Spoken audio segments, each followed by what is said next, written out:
Okay, guys, so let's talk about what's going to be on your unit exam, okay, coming up on the 31st here. Okay. So first thing we went over in this unit were the different types of energy. So we talked about like solar and nuclear and electrical and all that kind of stuff. Okay. So you definitely want to know the types slash forms of energy. They would be multiple choice items, you know, like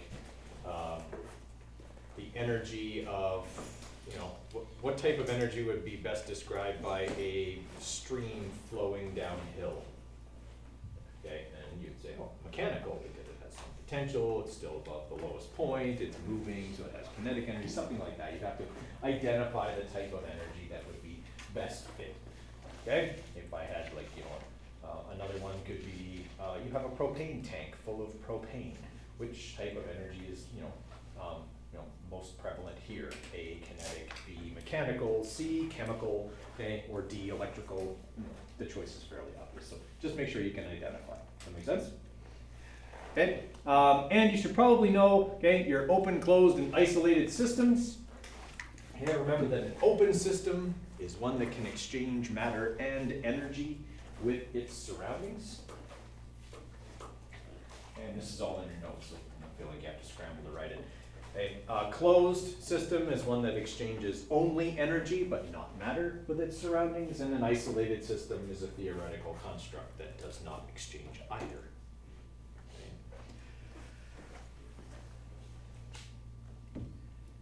And then make sure you know your thermodynamics, your laws of thermodynamics. First law is the law of conservation of energy.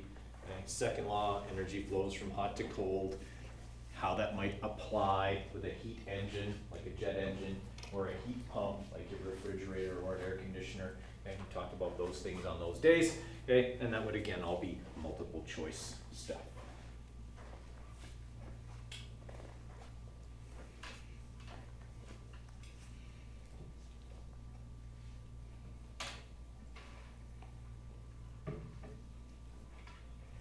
Okay, and you might need to know the odd person. Okay, also know about perpetual motion machines simply because they go along with the laws of thermodynamics. Okay, the laws of thermodynamics essentially forbid the existence of one.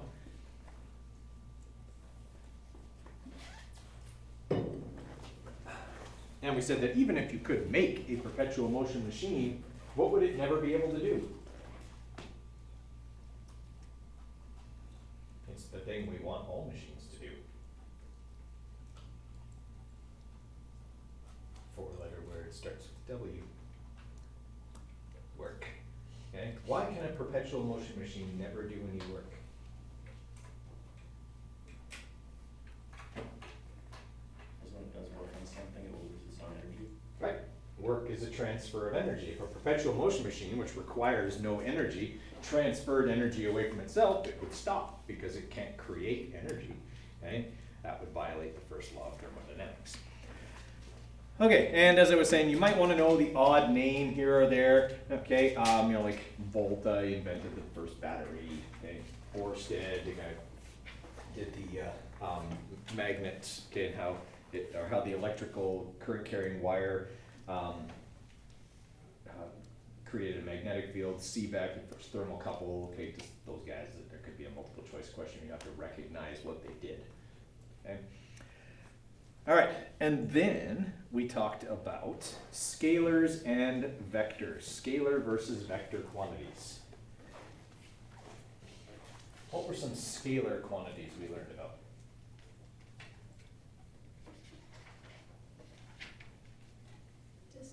Distance is one scalar quantity. Speed is a scalar quantity. Time is a scalar quantity. Energy is a scalar quantity. Work is a scalar quantity. All right, what were some vectors? Velocity. Velocity. What else? Displacement.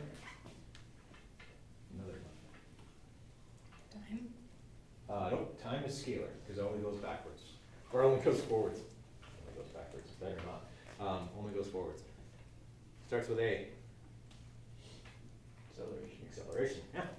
Okay, so make sure you know those. And the reason for that is, sure, there could be a multiple choice question, like which of the following are vector quantities, which of the following are scalar quantities. But it would be more important in a situation like this. Let's say I give you an acceleration problem. Okay, in that acceleration problem, I tell you that the time is 1.0 seconds.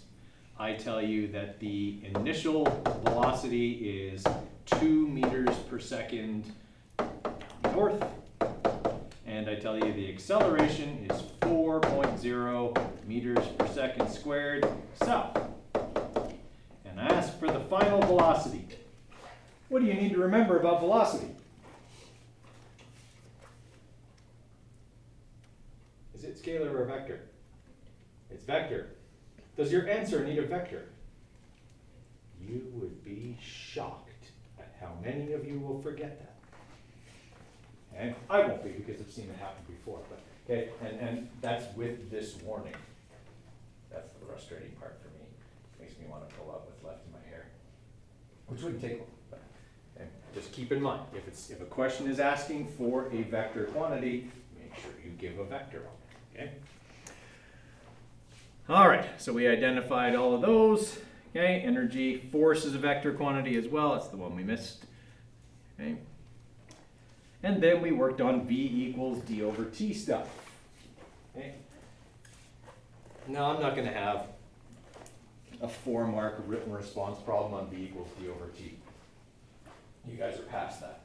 Okay. But I could have a multiple choice question that makes you use V equals D over T, because it's a pretty simple calculation.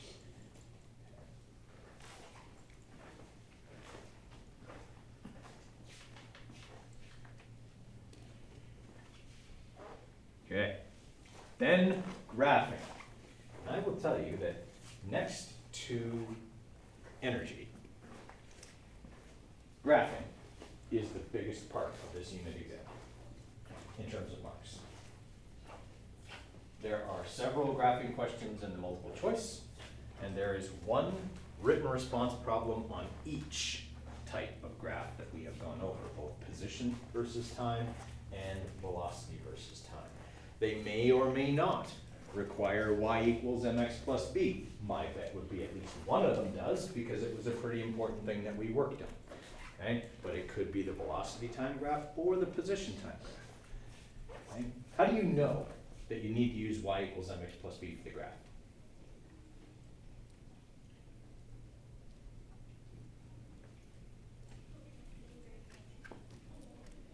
What would be a sign that you would need to use that?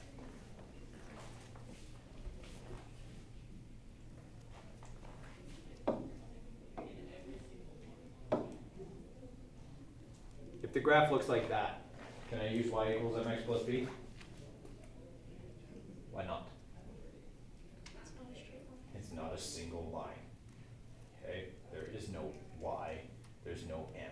Okay, there's no, well, I guess there's a b, but yeah, you can't use y equals mx plus b for a graph that looks like that. Too many different things are going on in that graph. And do you see y equals mx plus b on that graph? I would say that if a question gives you the equation for the line, it probably wants you to use it. Here's how I know that. In the question that involves y equals mx plus b, not only do I give you y equals mx plus b for the graph that's involved, but I also say in all the parts of the question, using the graph and the equation given, do this. Is that a pretty good indication that that's what you should do? What if there's sort of another way to do it? Should you do it that way? No. If the question specifically says, do it this way, that's what I'm testing. If you do it another way, I guarantee I've built the question so that that'll be wrong. Okay? Like the y-intercept won't be 0, and then it won't work. Okay? So just keep that in mind. If the question specifically says, do it this way, don't go out on your own. Okay? The question wants you to do a certain way. Okay? All right, so with our graphing, we went over 2 different kinds of graphs. Okay? So y is the y value of any point, m is the slope of the line, x is the x value of that same point, and b is the y-intercept, that is the point where the line crosses the y-axis. So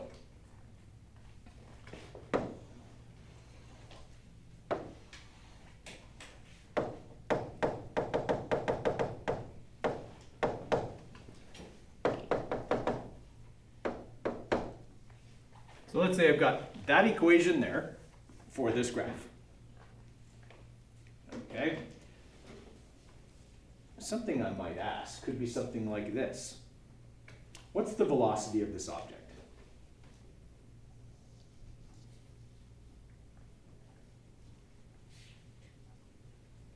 How many marks would that question be out of?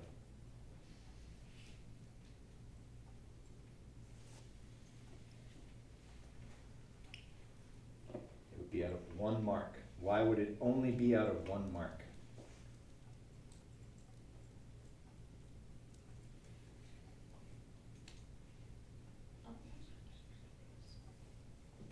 Consistent velocity. It is a constant velocity.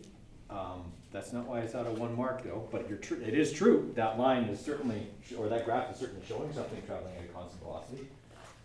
Because we don't need to use y equals mx plus b to solve it. You kind of need to use it, but you don't have to do much with it. Because you don't have to manipulate the equation, you just have to use v equals d over t. No, I don't want to use b equals d over t because that would be going the other way. You just take the value of n. Right. On this graph, the slope is the velocity. Let's review this because I feel like we're not really ready here. Okay, so let's forget that that negative is in there. Say that it's 2.5. Okay, so that means then that the slope of this line is 2.5. Okay, that means if I was solving for the slope, this is how I would manipulate the equation. That would be my final position minus my initial position divided by time. What does that calculate?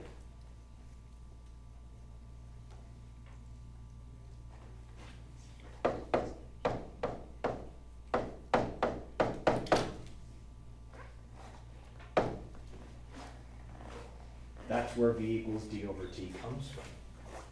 Okay? We did the same thing for the velocity versus time graphs, but from the blank looks on your faces, I feel like we haven't reviewed that yet. Okay? That is definitely something you want to review. Both position versus time and velocity versus time graphs. Look at both of your labs. Okay? The need for speed lab, like the acceleration one, and the position versus time. The stuff that I made you do in the analysis of both of those labs is exactly what I'm going to ask you to do on the test. Okay, so that would be manipulating y equals mx plus b to solve for y, to solve for x, recognizing what m represents, okay, calculating displacement on a velocity time graph, calculating displacement on this kind of graph. Okay, those are the things you were asked to do in class and on those labs. That is exactly what I'm going to test. Okay, so make sure you have a look over those, okay, in the coming days here. Okay, so the slope of this line represents the velocity because that's what it calculates. Okay, we have position on this axis and change in position is displacement. Time is on this axis. When we take change in position divided by time, we get velocity. Okay, could I also ask you to calculate what the position would be after an amount of time that's not on the graph? I could. Okay, that just means solving for y and plugging in whatever time I give you for x. And I could ask you to do vice versa, how long it would take to reach a position that's also not on the graph. Okay? And you can extrapolate by solving for x. All of those things are things you're going to be asked to do on the test. Okay? All right, if I had a velocity versus time graph, just gonna get rid of this here, guys.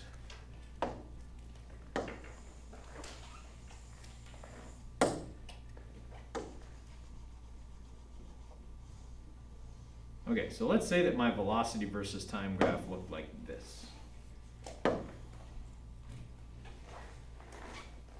So meters per second here and time here. All right, what's that object doing? Okay, we could say decelerating, but a more accurate way to say it would be accelerating negatively, yeah. Okay, because it doesn't actually stop according to my crappy drawn graph, okay, but it is definitely accelerating negatively. Let's say that now that equation, which is correct because I have a negative slope, what would the acceleration of this object be?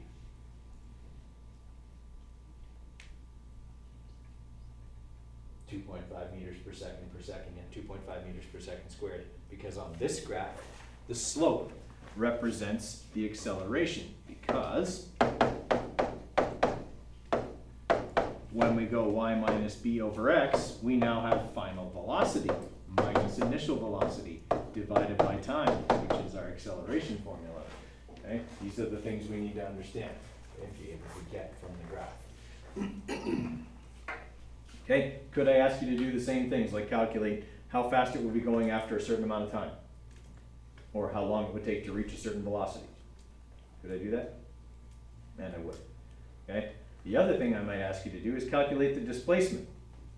How do I do that from this graph? That's the area under the line, right? Okay, because when I calculate the area under this line, what I'm doing is taking the average velocity and multiplying by time. For a triangle, the average velocity is half the height of the triangle. Multiply that by time, and you've got displacement. Okay? Everybody with me there?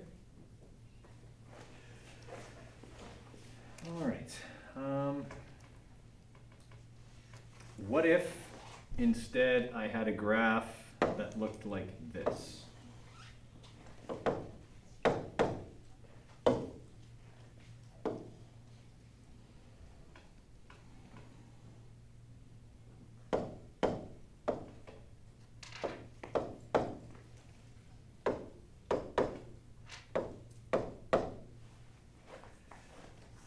Okay. What's the total displacement over the whole trip?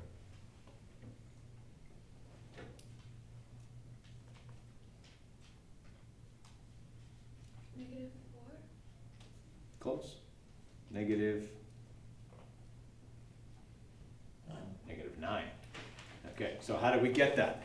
Well, we understand that displacement, according to our formula sheet, is final position minus initial position. On this graph, my final position is -4.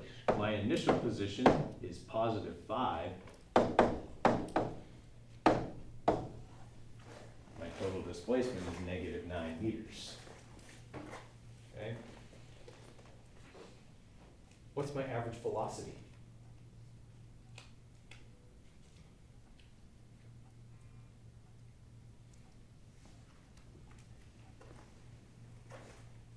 I think I know what some people are going to be working on over the next few days.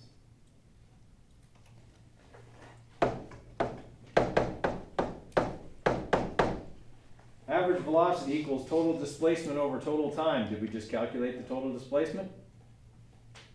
What's the total time? 10 seconds.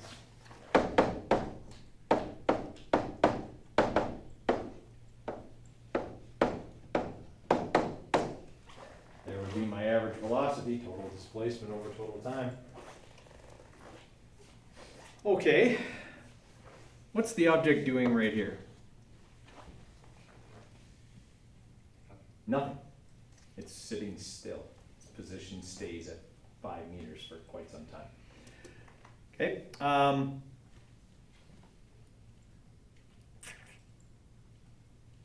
What's it doing here? Is it accelerating? What does acceleration look like on a graph of position versus time? Looks like a curve. Are there any curves? I mean, I didn't draw it very well, but there aren't any curves. It's all straight lines. Okay, so during this section of the graph, is it traveling at a constant velocity? I sure hope so, because just a few minutes ago we dealt with a graph that looked like that was traveling at a constant velocity. Okay. Doesn't matter whether it's pointed up or down, it's still a constant velocity. Okay. Note, you definitely need to go over this stuff. This is huge. Okay, like I kid you not, probably 15 to 20% of the test is graphs in terms of marks. It's big. Okay, you definitely need to know how to do all the graphing stuff we do in class. Okay.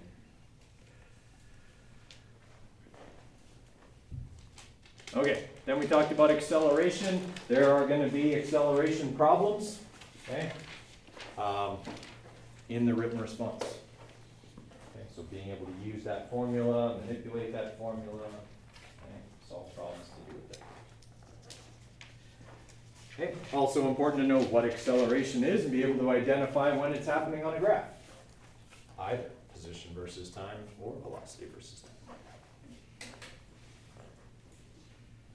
Okay, a good place to get exam level acceleration problems is not just the exam practice package that I gave you, but your workbook as well. Okay, there's a whole bunch of acceleration problems in there.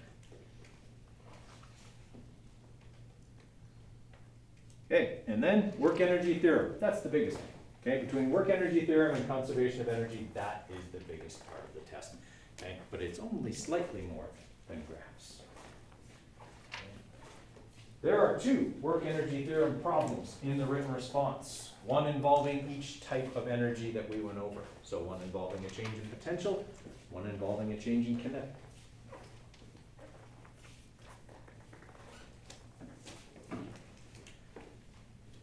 And then there are a number of multiple choice questions about the concept of work energy theorem, and that work is a change in energy. And I give you a situation and you have to tell me whether work is happening or not, and whether work is being done, things like that. Okay.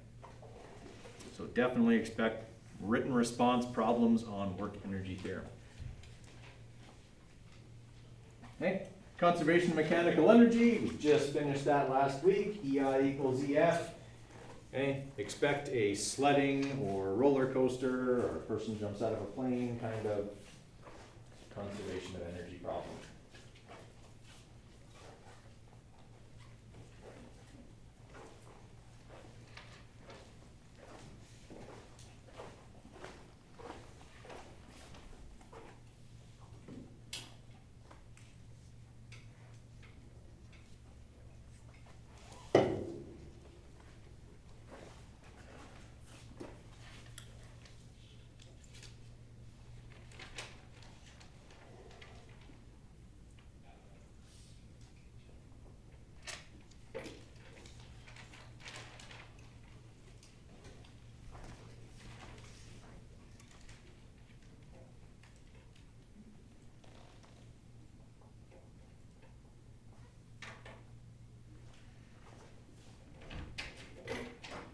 Okay, and then last thing here, okay, is efficiency, right? We talked about that on Friday. Like I said, there's some multiple choice stuff about that. There's no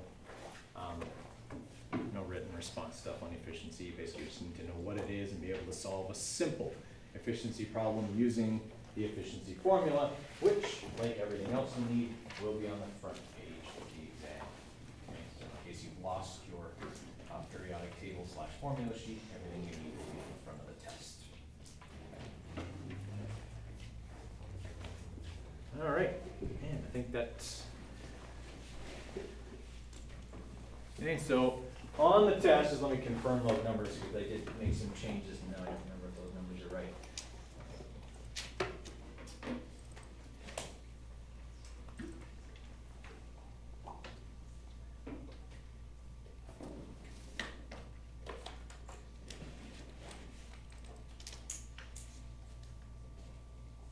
Okay, we do have 20 multiple choice, and we do have 7 written. Okay, so those numbers are right. Okay, the written response is out of 45 marks because many of the questions have parts A, B, and C, especially the graphing questions. Okay, so if there's a big graph, you got to do a few things with the graph. Exactly what I said earlier is the things you will have to do. Solve for this, solve for x when y is this, solve for y when x is this, okay, things like that. So, so for the written, okay, as I said, you got one of each type of graph, okay, and they each have an A, B, and C. Right, so there's a position time and a velocity versus time graph. There's an acceleration problem. Actually, there are two acceleration problems. the 2 work energy theorem problems, and the law of conservation of energy problem. Okay, that's 7.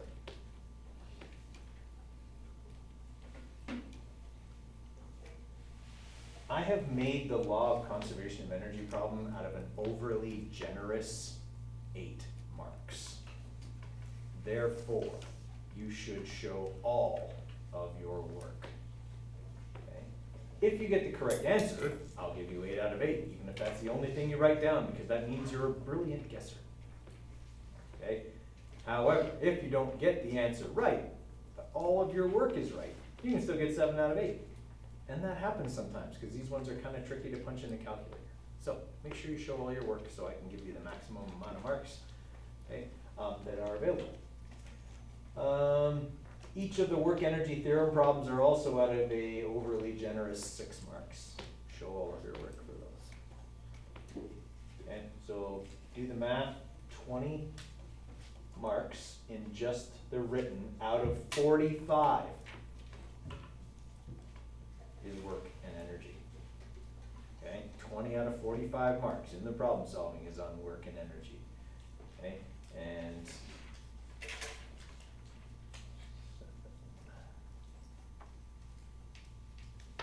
16 on graphing. Okay, so 25% roughly. Okay, no, 30% of the written is graphing. Okay, so those, between those two, they're kind of big, those 2 concepts. Kinda / really big. Okay, so make sure you know those things very, very well. Okay, the multiple choice is gonna talk about, like I said, terminology, is gonna talk about the types of energy, the odd question about a specific person, okay? And then there's a number of situational questions that are asking you to apply what you know of work energy theorem, acceleration, scalars and vectors, and there's some graphing questions as well in the multiple choice, okay? The graphing questions in the multiple choice do not involve complex calculations, because they're only worth 1 mark. Most of them are being able to interpret, so what type of motion is occurring on this graph, okay, things like that. All right, questions from you guys? Anything you'd like me to go over in more detail? How many people have done the review package? Okay, I would get to that soon. Most of those questions used to be on the unit exam. And the answers are there as well, so you can check your work as you go. We're gonna go over the last 2 then. Pretty sure we went over, we didn't go over the work lab, did we? I went over that with period 4, but I didn't go over it with you guys. But we did go over the one before that. Yeah, yeah, we can do that. So, any questions you'd like me to go over? Anything you'd like me to review in more detail?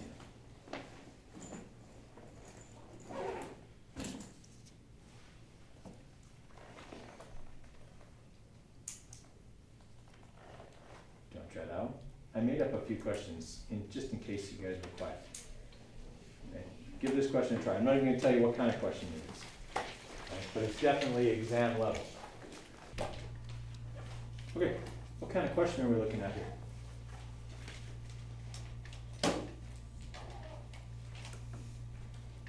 A falling object can really only be one of 2 kinds of questions. It could be a law of conservation of energy question, or it could be an acceleration question. Okay, which one do you suppose it is here? Acceleration, How do you know? because it doesn't give you a mass. Right. Doesn't give me a mass, doesn't give me height, okay? Doesn't give me, well, it gives me the initial velocity because it says it was dropped, okay? So if I'm looking at this, I'm going, okay, this can be one of 2 kinds of questions. I'm gonna write down my givens. That will tell me what kind of question it is, okay? First off, it tells me time, 8 seconds. Right there, I know this is not a law of conservation of energy question. I've never given time in a law of conservation of energy question, never, because it doesn't matter, okay? So time, this is gonna be an acceleration question. What's the acceleration in this question? 9.81.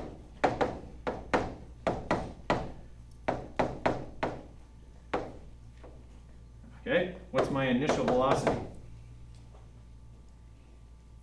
0, because it's dropped. All right, and I'm looking for final velocity. Okay, now, this is the key here. Final velocity is what we're looking for, all right? So, this is the only formula that has everything I was given.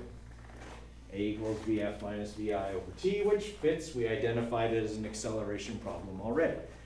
So I'm trying to solve for VF. So I need to move T over to this side by multiplying both sides by T. Okay, and then adding VI to both sides, although I don't really need to do that because what is VI in this question? 0. And adding 0 to anything really doesn't change anything, so I can do it if I want, but I don't have to because it's 0. Okay, so now T times A will give me VF. All right, so we're going to have 8 seconds times 9.81 meters per second squared. Okay, so 78.48. What are my units? Meters per second. What else do I need on this?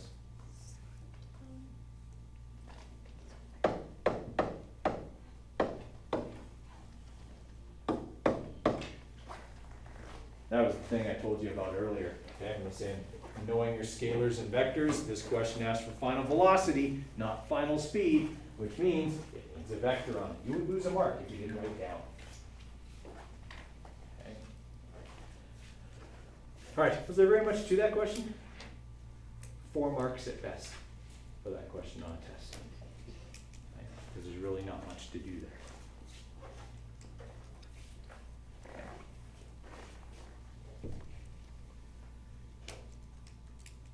All right, this is what we were working on last week.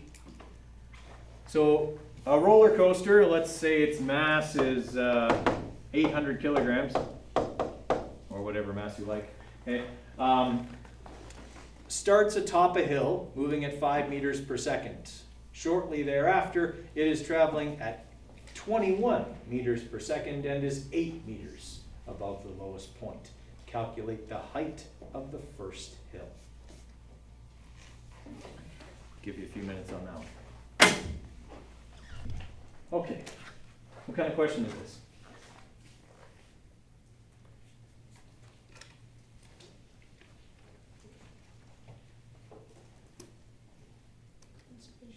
Conservation of energy question, okay? How do I know that? Because it doesn't tell me about time, okay? It tells me some heights, it tells me some speeds. There's no change in energy happening, there's no work being done, okay? So I know that this is a law of conservation of energy question. So I start out with EI equals EF, okay? And then I look at my mechanical energy on each side. So my initial potential plus my initial kinetic equals my final potential plus my final kinetic, okay? And then I can have a look at what I'm looking for. What I'm looking for is the initial height. That's part of this. So I want to get this by itself. What do I do with EK initial? Subtract it over to the other side. Okay, so initial potential equals EP final, okay, plus EK final minus EP initial, or sorry, EK initial. Okay, and then we can put in our formulas. M times G times H initial equals M times G times H final plus 1/2 MV final squared minus 1/2 MV initial squared.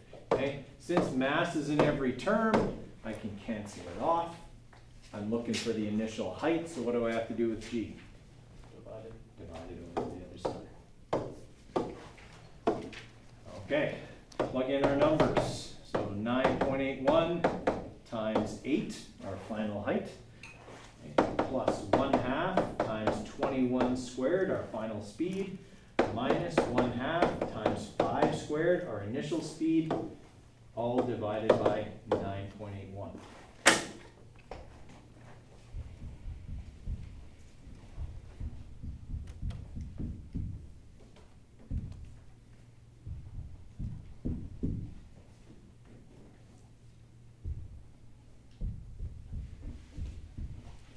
All right, so the initial height of the roller coaster is 29.2 meters.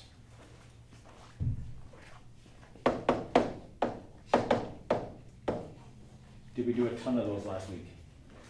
Are they all pretty much the same? Okay, so know the pattern.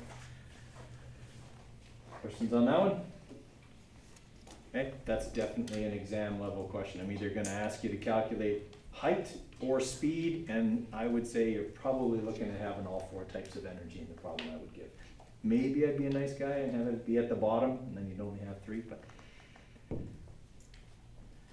Okay,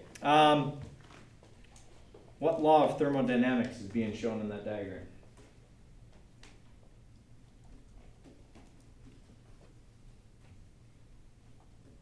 Heat always transfers from a hot object to a cold object. Okay, heat always goes from hot to cold, high energy to low energy. Which law is that? First or second? Second law of thermodynamics. These are things, guys, you gotta know. Okay, like these should be automatic, right? Because they're gonna be on the multiple choice. Okay, I guarantee you stuff like that. Okay. Here's how I would ask this question on test. I give you exactly this graph. I give you the equation, okay, that says that y equals 2.7 times x plus 0.309. And my first question would be, so A, what is the velocity of this object?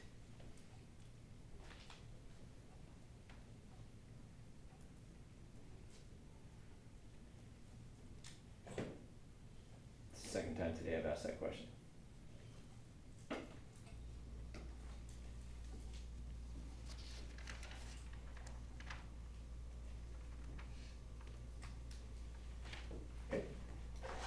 That's part A.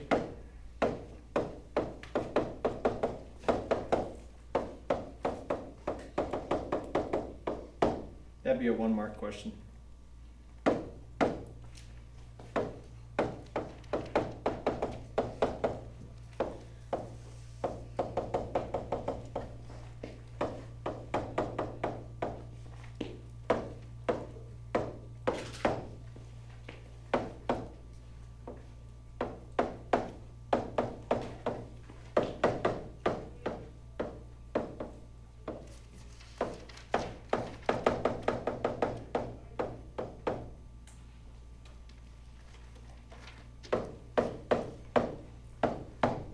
Okay, give those a try. I'll give you a few minutes.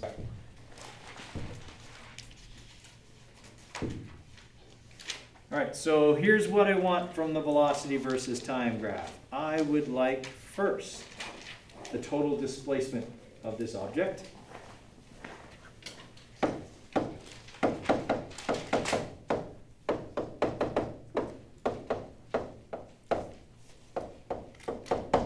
Okay, and for B, the acceleration between 7 and 9 seconds.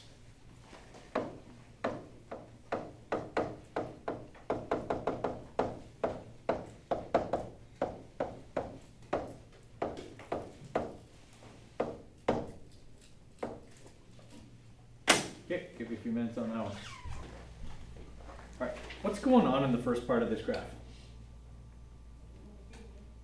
The object is doing what? It's accelerating, yeah, because its velocity is changing from around -4 to 0. Okay, it's still moving backwards, but it's actually accelerating forwards or slowing down backwards. Okay, how do I typically get the displacement from a velocity versus time graph?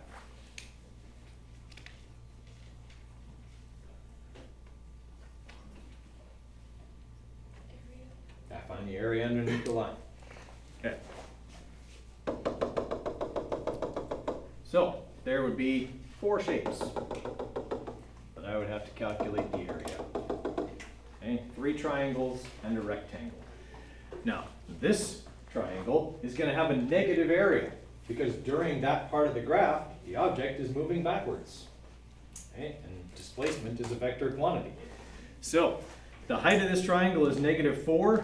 The base of this triangle is 2. -4 times 2 is -8 because it's a triangle that I divide by 2. -4 meters for that one.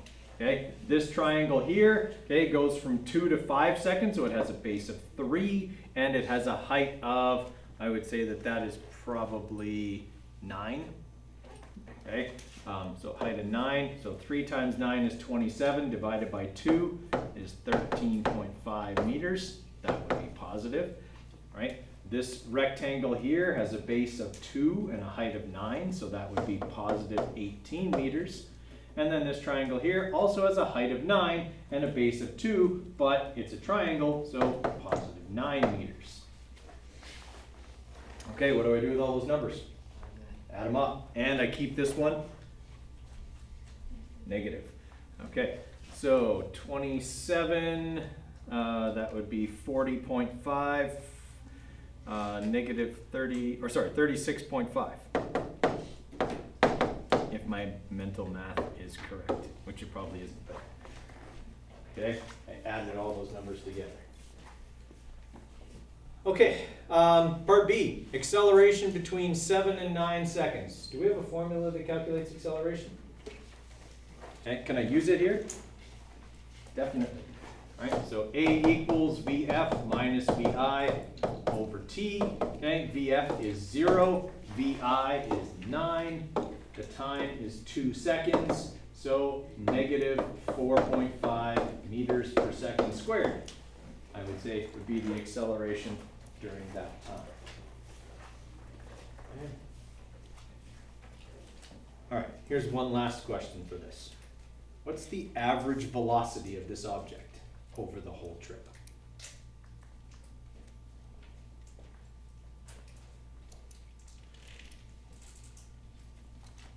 How do I normally calculate average velocity?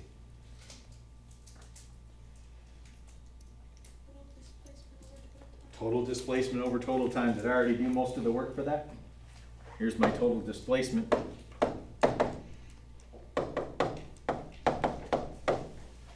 Okay, over 9 seconds. All right, average velocity is 4.1 meters per second. Positive 4.1 meters per second. Okay, so those are the kinds of things I'm going to ask. It's really not going to be any different than that for graphing on your unit exam. Okay, I'm not going to throw on a velocity versus time graph that has 15 different shapes for you to calculate the area of. That would just be ignorant. Okay, thus I shall not do it. Right? But you can expect one that might have 3 or 4. Okay, just like this one did. I'd say that's an exam level question since it came off an exam like 6 years ago. Okay, so expect something like that. All right, so suggestions here, guys. I feel like either you're just really shy, which I know you're not, okay, or you're really feeling like you're not quite prepared for this test, okay? You have a review package. I would use it, okay, over the next couple of days. You also have this guy who's here all the time because he has no life and wants to help you. So you should probably come and ask questions of him, you know, at some point over the next little while. Okay? All right. That's it for today, guys.